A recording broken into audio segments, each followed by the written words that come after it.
शैलजा संजय शर्मा, भारतीय सांस्कृतिक संबंध केंद्र मालदीव्स इस देश से आप सभी को नमन करती हूँ। आप सभी का इस वीडियो में स्वागत है। आज सबसे पहले हम 3 आसनों का अभ्यास देखेंगे, जिसमें सारे आसन वज्रासन श्रेणी के हैं।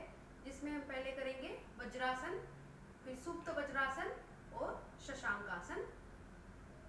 जैसे कि आप सभी जानते हैं, योग में आसनों का बहुत महत्व है, तो उसी प्रकार वज्रासन यह भी एक श्रेणी का आसन है, जिसमें आप अलग अलग योग अभ्यास यानी आसन कर सकते हैं।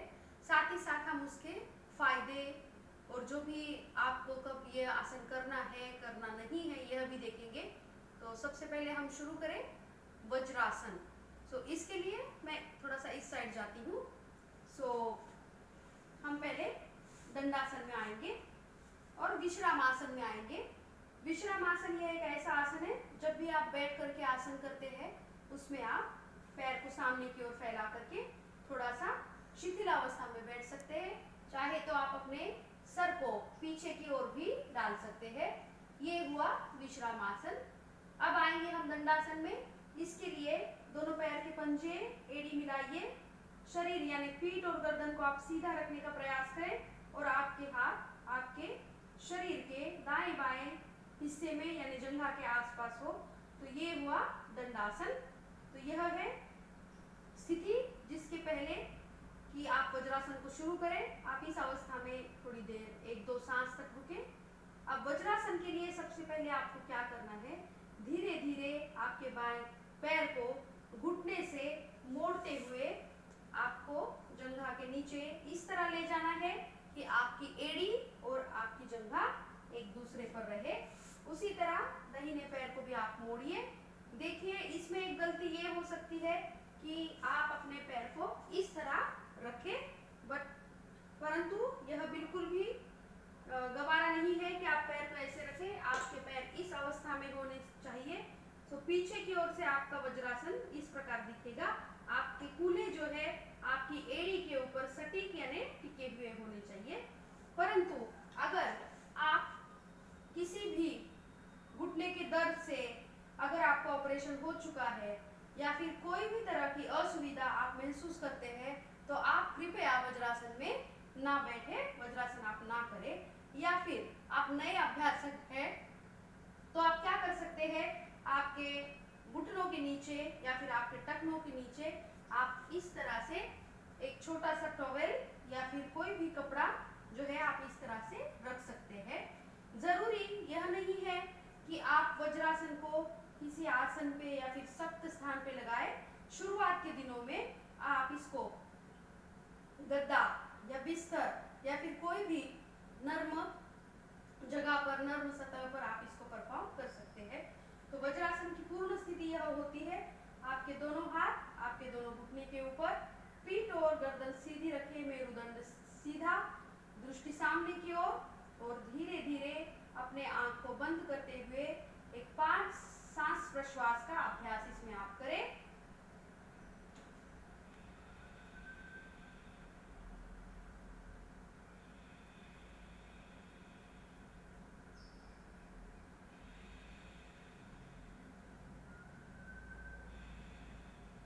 विश्राम। अब मैंने आंखें खोल दी है।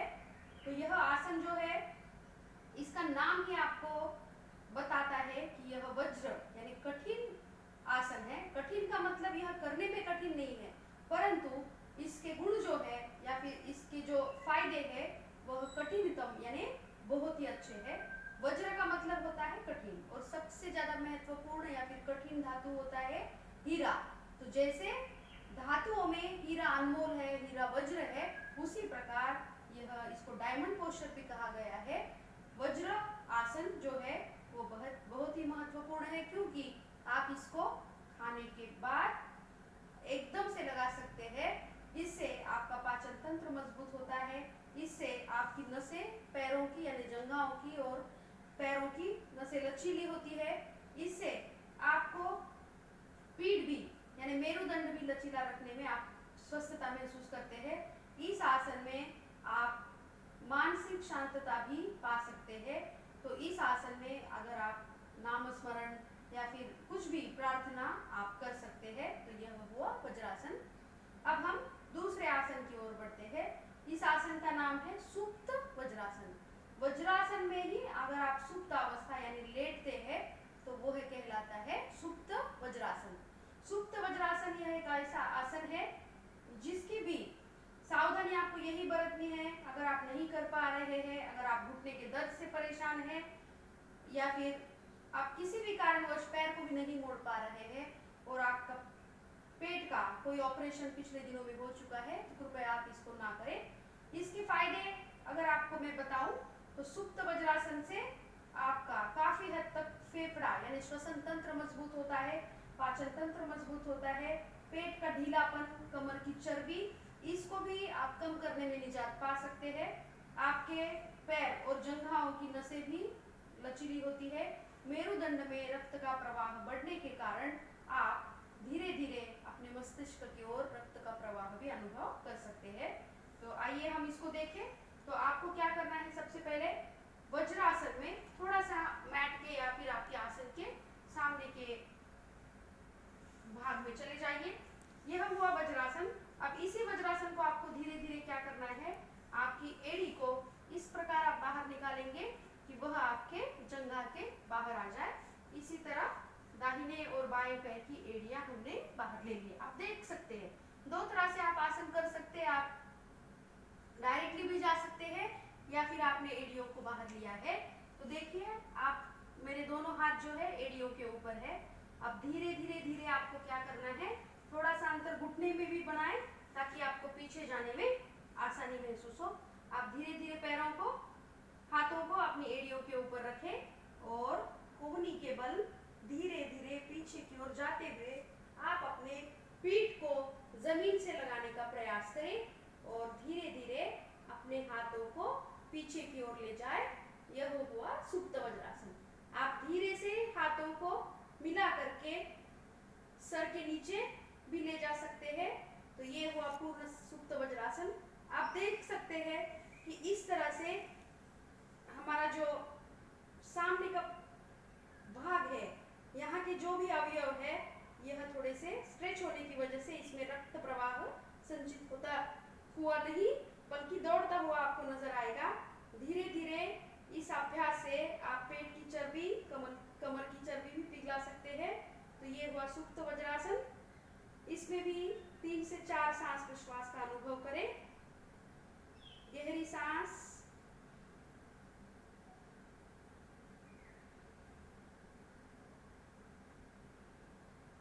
अब आसन को पूर्ण रूप से पूर्व स्थिति में आने के लिए फिर से आप दोनों हाथ कोहनी के सहारे एड़ियों के ऊपर लाए।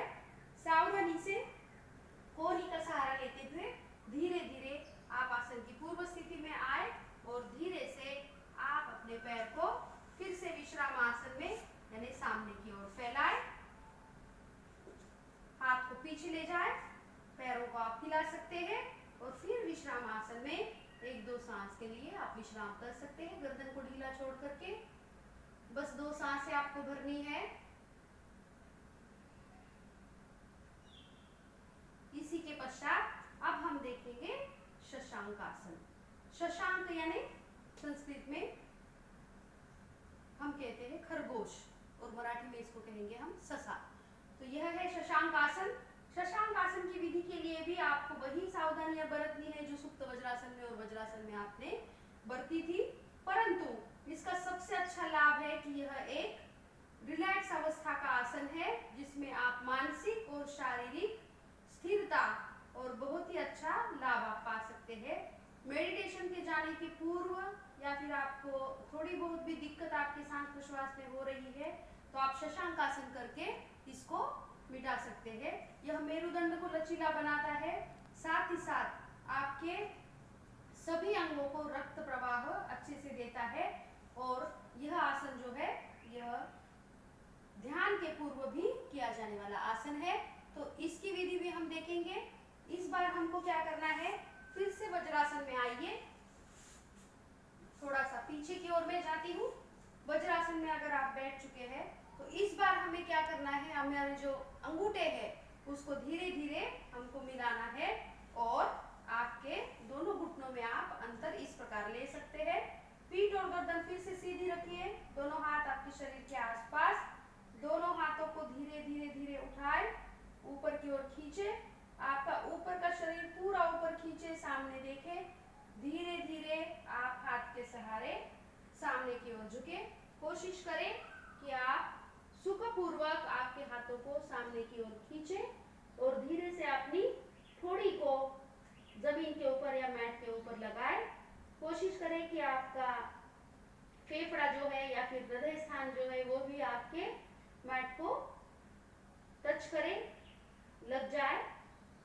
धीरे धीरे इसी तरह आपको सांस को भरते हुए आपको ऊपर की ओर आना है। आसन को छोड़ने के लिए आप पूर्ववत स्थिति में आइए। इस आसन को दूसरी तरह भी किया जा सकता है, जैसे आप अपने हाथों को दोनों घुटनों के बीच में रखें और धीरे धीरे सांस को छोड़ते हुए आपको दोनों हाथों को सामने की ओर ले जाना है।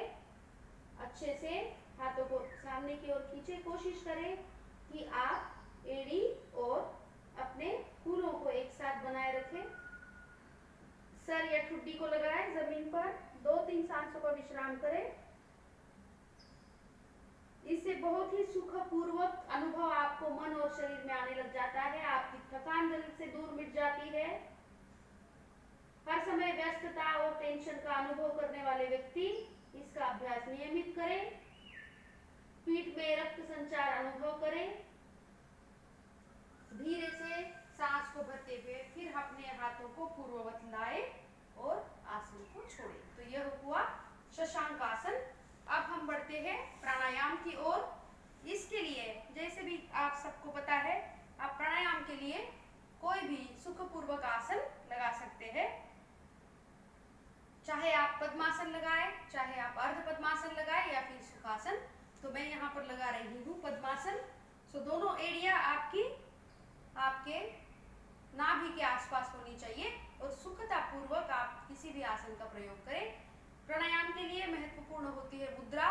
तो यहाँ पर हम ज्ञान मुद्रा का प्रयोग करेंगे और धीरे से दोनों हाथों को हम मुद्रा में ले आएंगे। आप द्रोण मुद्रा का भी इस्तेमाल कर सकती है या फिर किसी भी मुद्रा का आप प्रयोग करें। अब हम देखेंगे शीतली प्राणायाम और शीतकारी प्राणायाम। नाम से ही पता चलता है कि यह प्राणायाम आपके शरीर में शीतलता प्रदान करता है।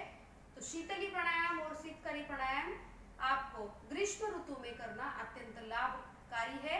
सामान्य व्यक्ति भी इसको कर सकता है, परंतु पित्त दोष से पीड़ित व्यक्ति जिनको एसिडिटी और हृदय में जलन, खट्टे डकार आना, इस प्रकार की जो असुविधा आप महसूस करते हैं, उसको भी आप शीतली और शीतकारी प्राणायाम से कम कर सकते हैं। इससे आपके शरीर का तापमान जो है वो सामान्य बना रहता है। शीतली और शीतकारी प्राणायाम करने से शरीर की गर्मी जैसे लू लगना, शरीर में गर्माहट महसूस होना, मस्तिष्क में जो भी दर्द है और गर्मी के कारण जो भी आप झुलस रहे हैं उसको आप कम कर सकते हैं। तो इसलिए आप धीरे धीरे हम शीतली प्राणायाम की और शीतकारी प्राणायाम की ओर बढ़े। तो इसके लिए आपको क्या करना है, यह एक विशेष प्राणायाम है जिससे आप नासिका मार्ग से सांस छोड़ते हैं और मुंह से सांस भरते हैं। तो सबसे पहले मैं आपको इसकी विधि बता दूं। इसमें आपको क्या करना है, शीतली प्राणायाम में आपको जैसे एक पक्षी की चोंच होती है उसी प्रकार ओठों का आकार बना करके आपकी जीवा को आप जितना हो सके बाहर की ओर निकालें। उसको एक नली की तरह, एक चोंच की तरह उसको आप बनाएं, उसकी आकृति, और धीरे धीरे धीरे वहां से सांस भरने का अनुभव आप करें। और पूरक करने के पश्चात धीरे धीरे आपको उसको बाहर की ओर नासिका मार्ग से छोड़ना है। जरूरी है कि आप दोनों नासिका मार्ग से वायु को छोड़ें। और शीतकारी प्राणायाम में आप क्या करेंगे, इसके भी लाभ इसी प्रकार है। आपके दोनों जो मसूड़े हैं, जो दोनों दांतों की आकृति बनी है, वो एक दूसरे के ऊपर दबाते हुए ओठों को प्रसारित करेंगे और दांतों के अंदर भी जो गैप है या फिर जो कुछ भी छोटे छोटे स्थान बने हैं उसी से आप वायु को अंदर की ओर खींचें और धीरे धीरे रेचक के समय आप वायु को बाहर निकालें। शीतली प्राणायाम या शीतकारी प्राणायाम दोनों में से आप कुछ भी कर सकते हैं या फिर 2 चक्र इसके 2 चक्र उसके भी कर सकते हैं। तो तो चलो सबसे पहले देखें शीतली प्राणायाम। सो देखिए, मैं अभी मुंह का इस आकृति बना रही हूँ। जीवा को जो है आपको बाहर निकाल करके रोल करना है।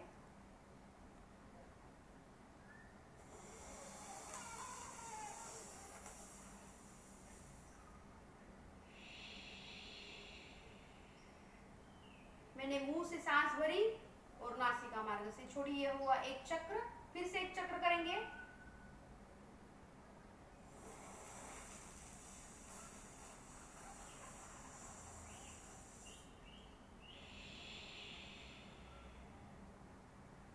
जब भी आप वायु भरें, शीतलता का अनुभव करें। मुंह में पानी या फिर लार जमा हो जाए उसको अंदर ले, इससे आप बहुत ही शीतलता महसूस करेंगे। अब देखेंगे शीतकारी प्राणायाम। दोनों दांतों को भींचे एक दूसरे के ऊपर।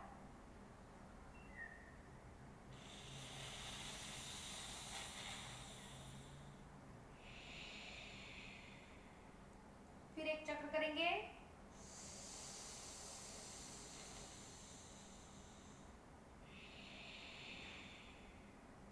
विश्राम।